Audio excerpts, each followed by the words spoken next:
Hello, and welcome to Volume 8 of our spiritual journey with Dr. Bill Speaks.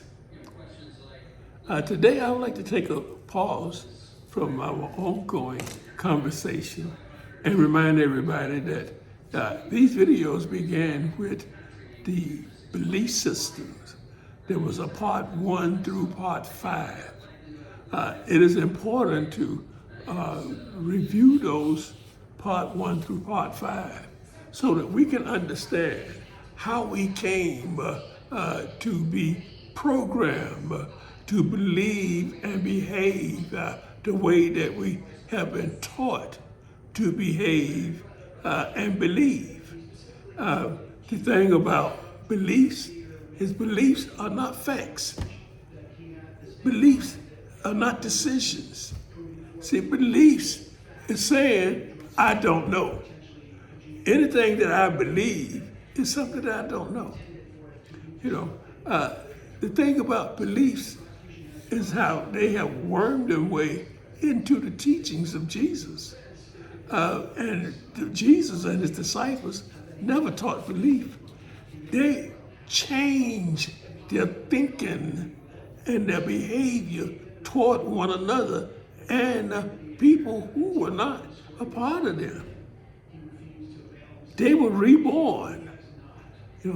They unlearned what they had learned all their lives, and they relearned. And today I want to talk a little more about what that means. You see, our belief system occupies a great deal of our mind, and it also is the main impetus for our behavior. Even though the religious geniuses, as I like to talk about them, Buddha, Jesus, Martin Luther King Jr., Einstein, Tesla, all these people who were able to come out of their understanding, their belief, and see the world for what it was. Our belief system is like herding a group of people to a preordained place that's not heaven. See, our belief system is created by people, human beings. Now we have our religions and our people who some spiritual giants, maybe 1 to 2%, but the rest of us is just going along with what the denomination says and what we believe we should do. Pastors in particular believe that they should become human doers as opposed to human beings. And as a retired pastor, I had an opportunity to become a human being rather than a human doing. And if you're not doing what people think that you should be doing, you won't be liked. You'll be ostracized. You'll be put out. You'll be talked about. You won't be one of the good ones, as they like to say about pastors, other leaders. What Jesus and Buddha and people like that did was made fundamental changes in the human condition. A great example was like when Jesus had a conversation with Nicodemus. And let me read that for you. They say, this is in John, the 3rd chapter, starting with verse 1. It says, now there was a Pharisee named Nicodemus, a leader of the Jews. He came to Jesus by night and said to him, Rabbi, we know that you are a teacher who has come from God, for no one can do these signs that you do unless God is with that person. Jesus answered him, very truly I tell you, no one can see the kingdom of God without being born, not again, but not being born from above. Of course, we've made that now being born again. Nicodemus said to him, how can anyone be born after having grown old? Can one enter a second time into the mother's womb and be born? Jesus answered, very truly I tell you, no one can enter the kingdom of God without being born of water and spirit. What is born of the flesh is flesh, and what is born of the spirit is spirit.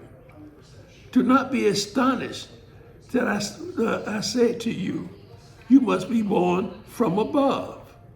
See, the wind blows where it chooses, and you hear the sound of it, but you do not know where it comes from or where it goes. So it is with everyone who is born of the Spirit. Nicodemus said to them, how can these things be? Jesus answered, are you the teacher of Israel, and yet you do not understand these things?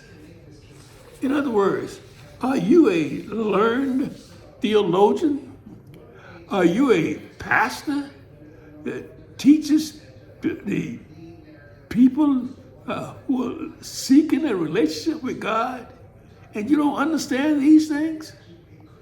How in the world can you understand things of the Spirit if you're still living by your belief system? You're still living by what's born of the flesh.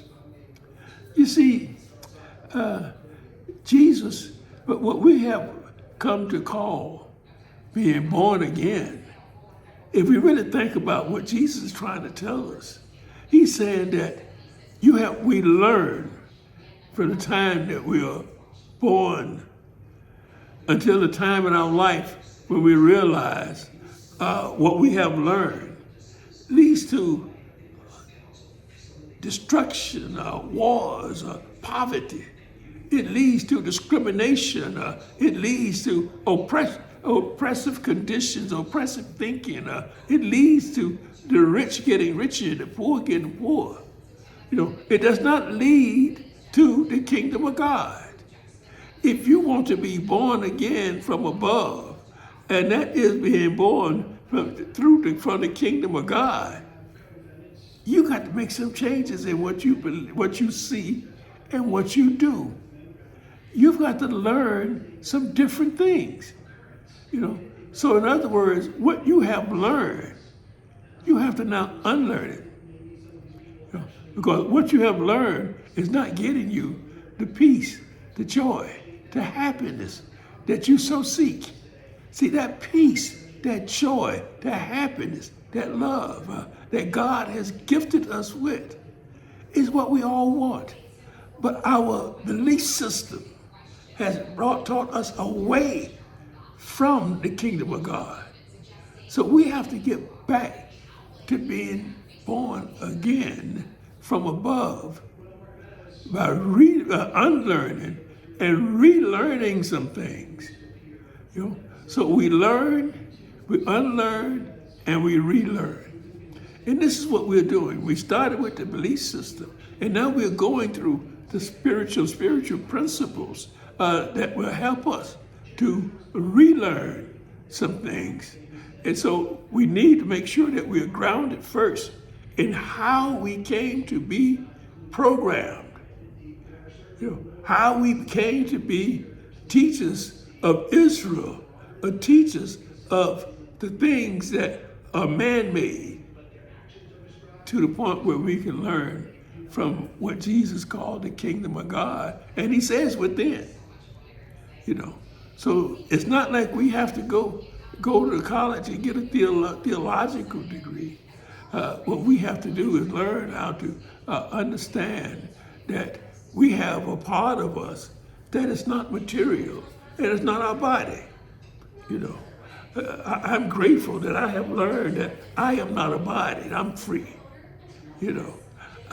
I am as God created me.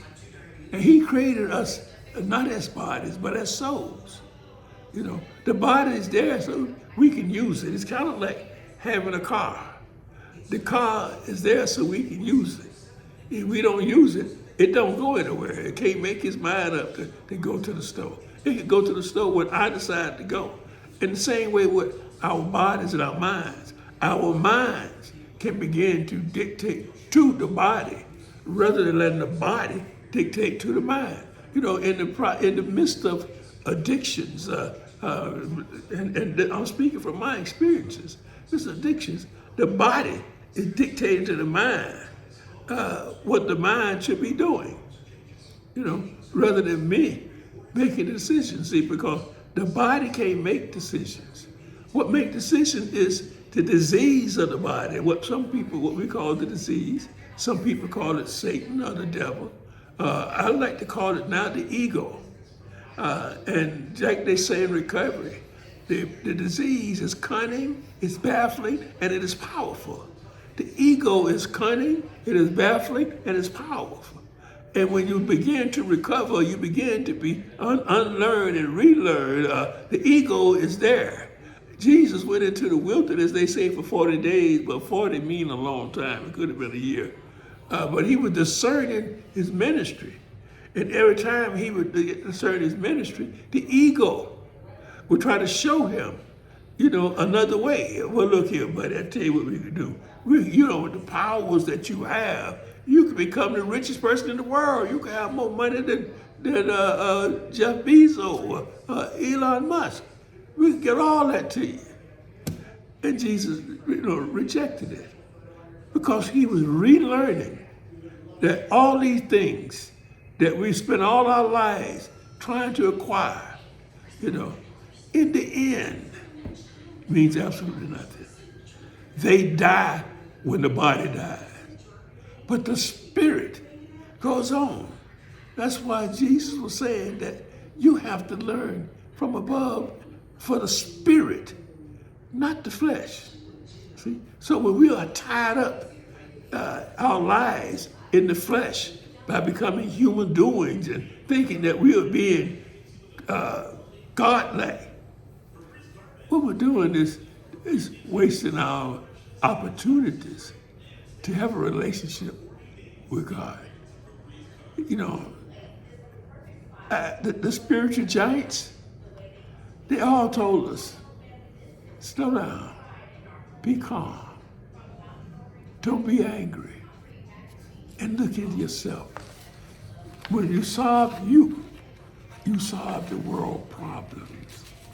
You see, the world don't have a problem. Each of us as individuals have problems. And when we learn to love one another, and I'm not talking about that what we call love. I'm talking about the love that comes from God to us to be used to extend outside of us. Not that love where we look outside of us to try to bring inside of us. That's part of the trick that keep us, you know, hating each other, jealous with each other, envy with each other, competing with each other, doing everything but loving one another. So today, I want you to look at, please go back and watch the 5 chapters of the belief system and Uncle Dr. Bill Speaks, and look at it and see how it relates to you, and see how it has you where you believing what you believe. See why it has you trying to outlive the other person, do better than. And see why you think that your education would make you better than someone else. And then come back and let's relearn the kingdom of God. Thank you, and you have a great day.